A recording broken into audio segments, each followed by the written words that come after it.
Hello friends, कैसे हैं आप सब। सबसे पहले तो माफ़ी चाहती हूँ, तबीयत ठीक नहीं है इसलिए मैं पिछले 5-6 दिनों से आपसे बातचीत नहीं कर पाई।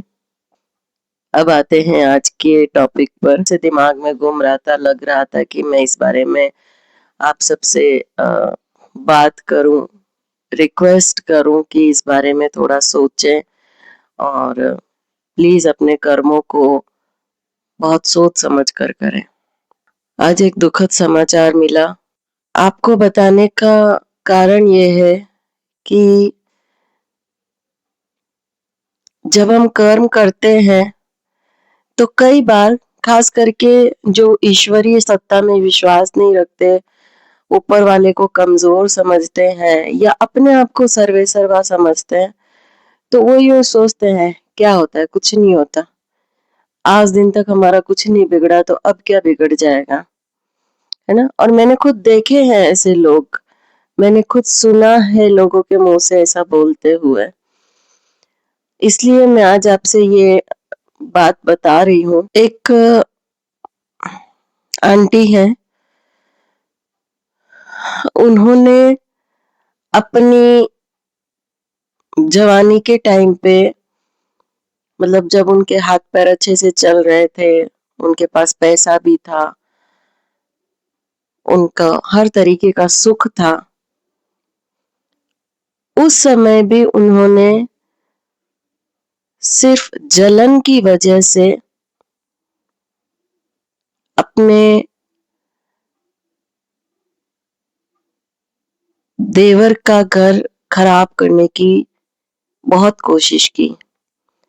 और पढ़े लिखे हैं, माने ना माने, लेकिन मेरा पर्सनली ये मानना है कि अ, दुनिया में अच्छी शक्ति है, ईश्वर है जो अच्छी शक्ति के रूप में है, तो बुरी शक्तियां भी होती है। अब उनको आप नाम जो भी देना चाहे, मैं अभी उस बहस में नहीं पड़ना चाहती, लेकिन हाँ इतना जरूर है कि बुरी शक्तियां होती हैं, है ना, नेगेटिविटी आप उनको कह सकते हैं। तो उन्होंने उन नेगेटिविटी के जरिए अपने हस्बैंड के साथ मिलके और सगे देवर को, देवरानी को, उनके बच्चों को नुकसान पहुंचाने की बहुत कोशिश करी। उनका नुकसान भी हुआ, लेकिन फिर भी चूंकि उनके कर्म अच्छे थे, ईश्वर का आशीर्वाद था, तो इतना नहीं बिगाड़ पाए जितना वो बिगाड़ना चाहते थे। लेकिन उनकी तरफ से तो उन्होंने कर्म खराब करने में कोई कसर नहीं छोड़ी। अब आप उसको जो भी जादू टोना सॉरी, मतलब जो भी आप कहना चाहें, बस उन्होंने अपनी पूरी कोशिश करी कि कैसे न कैसे करके नेगेटिव चीजों के जरिए उनके देवर को बर्बाद कर दे।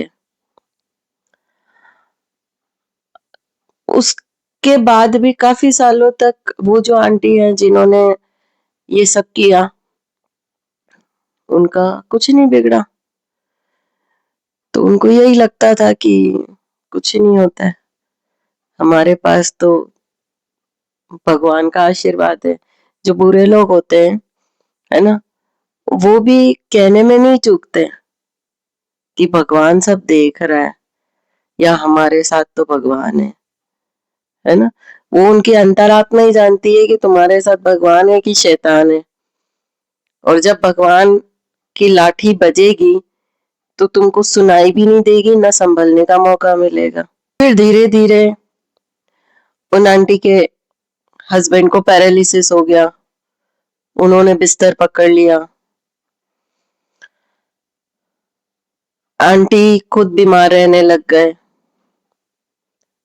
हस्बैंड की डेथ हो गई। उनके 2 बेटे हैं, 2 में से उन्होंने बड़े बेटे को भी अपने षड्यंत्र में काफी हद तक मिलाया, उसके कर्म खराब करवाए, तो बड़े बेटे को भी बीमारियां लग गई। बड़े बेटे के 3 बेटे, यानी उन आंटी के 3 पोते। तो वो बड़े फूले समाते थे कि भाई हमारे तो 3-3 बेटे हैं, 3-3 पोते हैं, तीनों की बहुएं आएगी। मेरे तो कोई बात नहीं, बीमारी है तो भी सेवा करेगी मेरी बहुएं, मतलब पोते की बहुएं। समय ने ऐसी करवट ली, पति की डेथ हो गई, खुद बिस्तर में आ गए, खुद के सामने दामाद चला गया जवान, बेटी विधवा हो गई। फिर वही बेटा जिसको उन्होंने अपने साथ मिलाया, वो बेटे की भी डेथ हो गई। और आज न्यूज मिली कि बीच वाला जवान पोता, उम्र मुश्किल से 27-28 साल रही होगी, उसकी भी डेथ हो गई। तो मतलब मुझे रह रहे के यही विचार आ रहा है कि अब उस औरत को कितना पछतावा हो रहा होगा कि मैंने इतने खराब कर्म क्यों किए। क्योंकि कई बार इंसान सोचता है कि मैं खराब कर रहा हूँ ना, मैं किसी से बदला लेना चाह रहा हूँ, मैं किसी से जलन रख रहा हूँ, तो फल सिर्फ मुझे ही मिलेगा, अगर मिलेगा तो भी। बिल्कुल गलत सोच है ये। शास्त्रों में भी लिखा हुआ है और ये कड़वा सच भी है, कहीं का किया कहीं अवश्य भुगतना पड़ता है। माँ बाप के कर्मों की सजा औलाद को भुगतनी पड़ती है, पोते पोती तक को भी भुगतनी पड़ती है, और किस हद तक भुगतनी पड़ेगी ये सिर्फ वो ईश्वर जानता है। आप जिसका जो बिगाड़ना चाहते थे वो तो आप बिगाड़ नहीं पाए, लेकिन आपने खुद का कितना कुछ बिगाड़ लिया, इसका आपको अंदाजा भी नहीं होता जब आप उस अहम में होते हैं। आपको ये अहंकार होता है कि मैं तो ये सब ऐसी विद्याएं जानता हूँ, ऐसे टोने टोटके जानता हूँ, मेरा तो कोई कुछ नहीं बिगाड़ सकता। अरे जब वो चीजें उल्टी पड़ती है ना, जब ईश्वर अपनी लाठी मारने पे आता है, तो वो आपकी जो सो कॉल्ड शक्तियां होती है ना, वो ही आपको इतनी बुरी कदर बर्बाद कर देती है कि आप कभी उठ नहीं पाते। आपको इरिवर्सिबल लॉसेस भुगतने पड़ते हैं। सोचो क्या हो रहा होगा उस औरत का, पति चला गया, जवान जमाई चला गया, जवान बेटा चला गया, और जवान पोता भी चला गया कुछ कुछ समय के अंतराल में।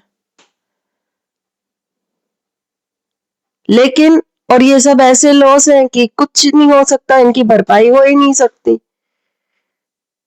अब यही समय रहते समझ लेते कि मैं सोच समझ के कर्म करूं, मैं क्यों अपने कर्म बांधूं, क्यों किसी का बुरा सोचूं, बुरा करना तो बहुत दूर की बात है।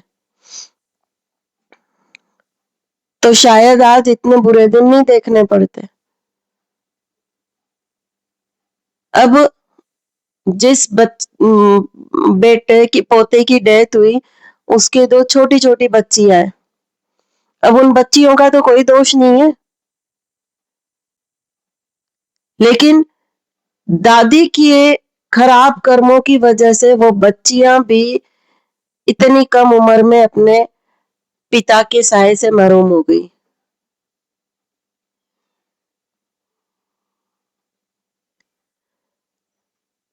इसलिए मेरा आप सबसे हाथ जोड़ के निवेदन है कि प्लीज जो भी काम करें बहुत सोच समझ के करें, खुद को भी दुखी नहीं करें और किसी और का भी मन ना दुखाएं।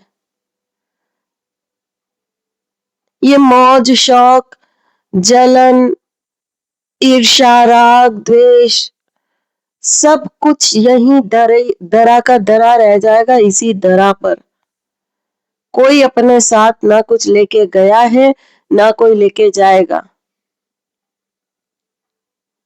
बल्कि कई केसेस में तो जो पहना हुआ होता है ना गहना, वो भी उतार लिया जाता है। अगर किसी ने मान लो 50 तोला सोना भी पहन रखा है, 1 किलो सोना भी पहन रखा है, तो क्या घर वाले उस सोने को साथ में जलाते हैं क्या? कोई नहीं जलाता। सिर्फ जो तन पे कपड़ा होगा ना वो नया पहना देंगे और कफन ढक के अंतिम संस्कार कर देंगे। वो भी अगर इतना भी आपका कर्म, पुण्य कर्म बचा होगा कि आपको किसी के हाथों अंतिम संस्कार नसीब हो, अंतिम क्रिया नसीब हो, तो वरना बहुत अति खराब कर्म होने के बाद में हो सकता है कि आपको उसके लिए भी आपकी आत्मा को, आपके शरीर को तरसना पड़े।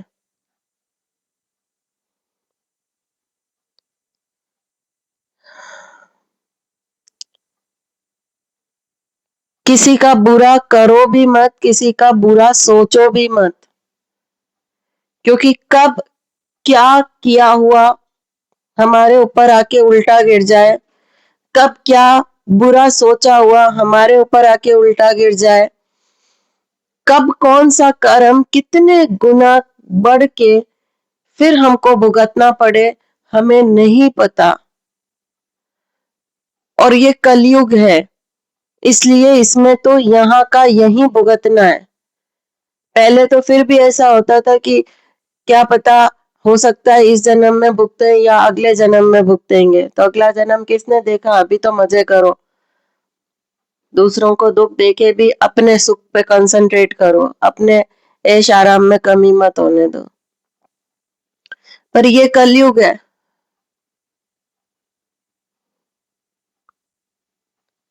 इसमें तो इस जन्म का इसी जन्म में हिसाब चुकता करना पड़ेगा, और फिर ऊपर जाके जो भुगतना पड़ेगा वो और अलग है। ये वक्त किसी का सगा नहीं होता, और सब जानते हैं कि ईश्वर की लाठी में आवाज नहीं होती है। हो सकता है आप अभी तक खराब कर्म करते आए हो और अभी तक आपको ना भुगतना पड़ा हो, तो इसका ये भ्रम मत पालिए कि अभी तक कुछ बुरा नहीं हुआ तो अब क्या हो जाएगा। अरे हो सकता है कि तुम्हारे पाप का घड़ा भरने में थोड़ा सा कुछ बच रहा हो, और जैसे ही वो घड़ा भरा, वो किस बुरी कदर फूटेगा ये कई बार अंदाजा लगाना भी मुश्किल होता है।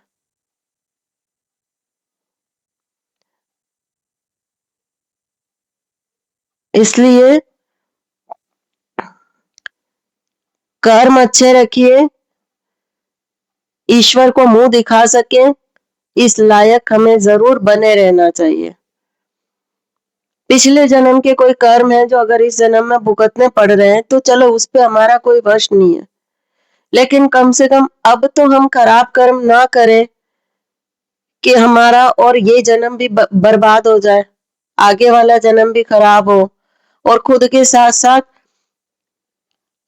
हमारे बच्चों का, हमारे पति पत्नी का, माँ बाप का, आने वाली पीढ़ियों का, सबका जन्म हम खराब करें। इतनी दुष्ट प्रवृत्ति एक इंसान में कैसे हो सकती है?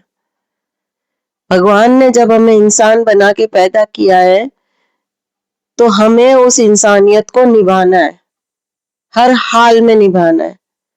जब तक हो सके किसी का भला करना है, भला सोचना है, खुद को इस लायक बनाना है कि किसी का अच्छा कर सकें, और उसके लिए सबसे पहले जरूरी है कि खुद अच्छे बने, खुद के कर्म अच्छे करें। प्लीज आप सबसे एक बार और रिक्वेस्ट है, जिस भी धर्म को आप मानते हैं, कोई भी धर्म ये नहीं कहता कि आप खराब कर्म करो, आप किसी निर्दोष के साथ बुरा करो। इसलिए ऊपर वाले पर विश्वास रखें, अपने कर्म अच्छे रखें, ताकि परम सत्ता को हम कुछ जवाब दे सके, उनसे नजरें मिला सके, और इंसान होने का जीवन सार्थक कर सके। Thank you. जय हिंद।